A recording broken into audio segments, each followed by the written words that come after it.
أعوذ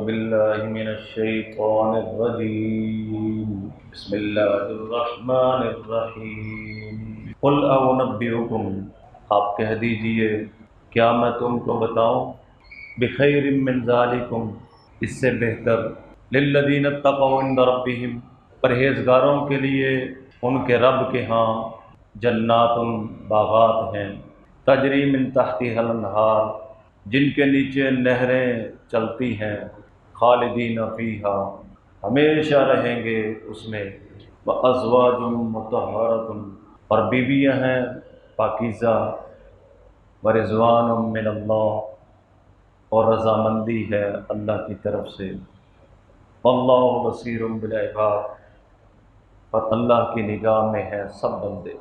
اس سے پہلے انسان کو جو مرغوب چیزیں ہیں ان کا بیان ہوا تھا جن کی طرف انسان فطرتاً رغبت کرتا ہے، جیسے عورتیں ہیں، بیٹے ہیں، خزانے ہیں سونے اور چاندی کے، گھوڑے نشان لگے ہوئے اور مویشی اور کھیتی۔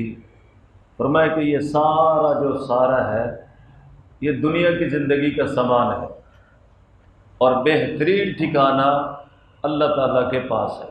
اس بہترین ٹھکانے کے بارے میں فرمایا قل أنبئكم بخیر من ذالکم، یہ جو چیزیں ہم نے تمہیں گنوائی ہیں، عورتیں، بیٹے، خزانے، سونے اور چاندی کے، کیا میں تم کو اس سے بہتر چیزیں نہ بتاؤں؟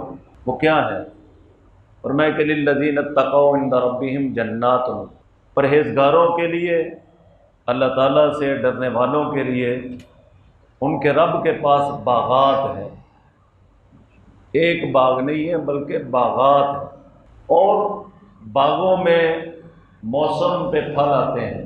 اگر آم کا موسم ہے تو دوسرے پھل نہیں آئیں گے، کوئی اور پھل کا موسم ہے تو مثال کے طور پر آج کل جو ہے وہ دوانے کا موسم ختم ہو گیا تو بازار میں نظر نہیں آ رہے، آج کل آم کا موسم ہے، آم نظر آ رہا ہے۔ تو موسم کے اعتبار سے درختوں پہ پھل لگتے ہیں، اسٹوروں میں جو جمع کر لیتے ہیں وہ اور چیز ہے، لیکن درختوں پہ جو پھل لگتے ہیں وہ موسم کے اعتبار سے لگتے ہیں۔ لیکن اللہ پاک کی جو جنت ہے اس کے پھلوں کی صفت اللہ نے بیان کی ہے، لا مقطوعۃ ولا ممنوعہ، نہ تو وہ ختم ہوں گے اور نہ جنتیوں سے ان کو روکا جائے گا، ہمیشہ کے باغات ہوں گے، اور کبھی ایسا نہیں ہوگا بھئی صبح کھا لو شام کو نہیں کھانا، شام کو کھا لو صبح ہاتھ نہیں لگانا۔ فرمایا لا مقطوعۃ ولا ممنوعہ، نہ وہ پھل ختم ہونے والے ہیں اور نہ جنتیوں کو اس کے کھانے سے روکا جائے۔ یہ اللہ تعالیٰ نے ان پھلوں کی صفت بیان کی ہے، اور فرمایا کہ ولا ممنوعہ کا معنی سمجھے، ولا ممنوعہ کا معنی یہ ہے کہ ابھی آپ نے پھل توڑا فوراً دوسرا پھل اس کی جگہ لگ جائے گا، یہ نہیں ہے کہ اس کا موسم دوبارہ آئے گا تو لگے گا، نہیں، وہ درخت ایسے ہیں کہ ان کے پھل سدا بہار ہیں، تم کھائی جاؤ کھائی جاؤ کھائے جاؤ، تمہاری بس ہو سکتی ہے لیکن جنت کے پھل ختم نہیں ہو سکتے۔ پھر یہاں پہ ایک جو ہے وہ سوال آتا ہے ذہنوں میں، وہ سوال کیا ہے؟ اتنا کھائیں گے تو پھر جو ہے وہ نکلے گا کیسے؟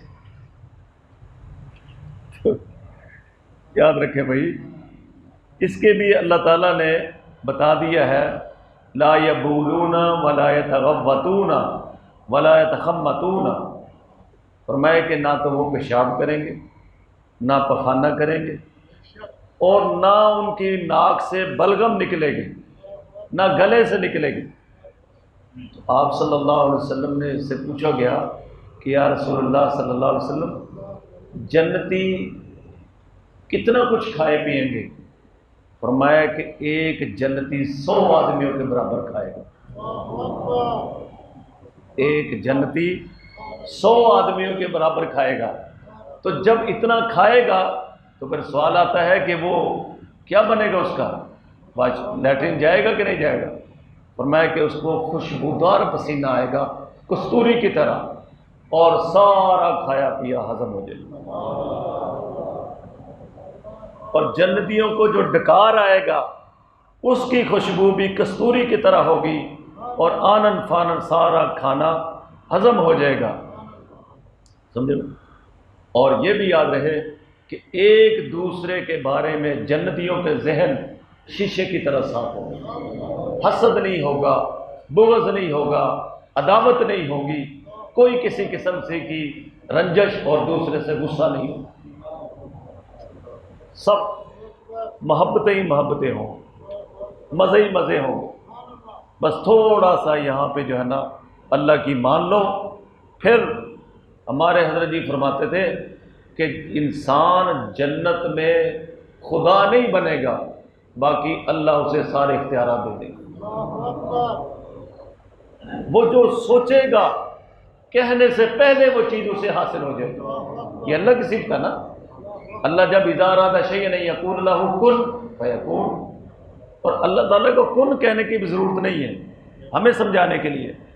اللہ کے ارادے کا نام ہی وجود ہے، اس کا جو ارادہ ہوتا ہے وہ چیز وجود میں آ جاتی ہے۔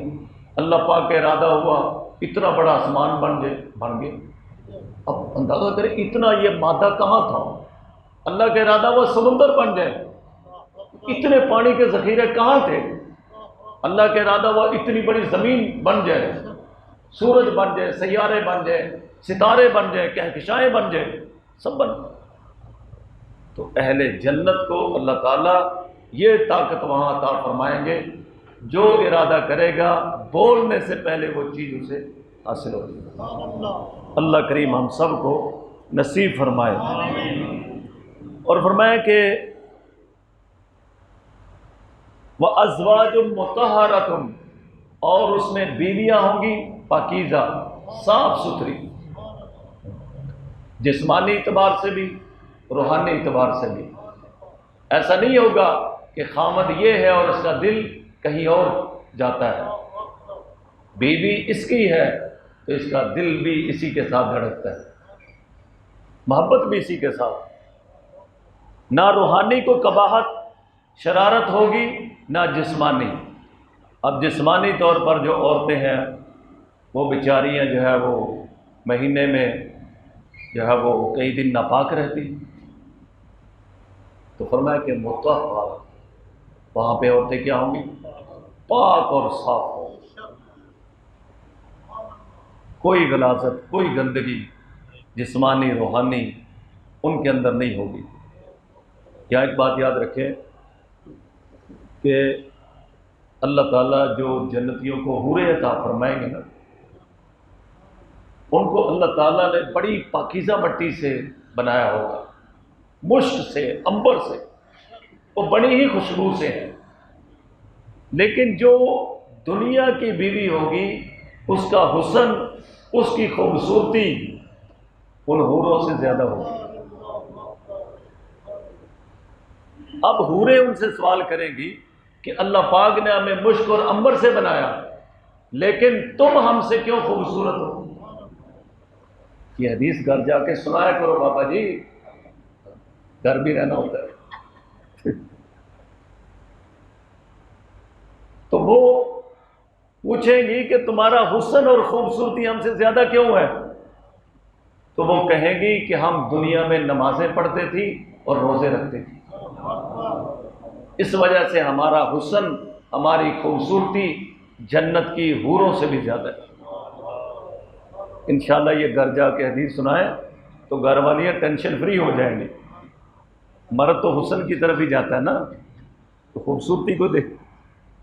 بہرحال وَأَزْوَاجٌ مُطَهَّرَةٌ، اور پاکیزہ صاف ستھری بیویاں ہوں گی، وَرِضْوَانٌ مِّنَ اللَّهِ، اور اللہ کی خوشنودی اور رضا ہوگی۔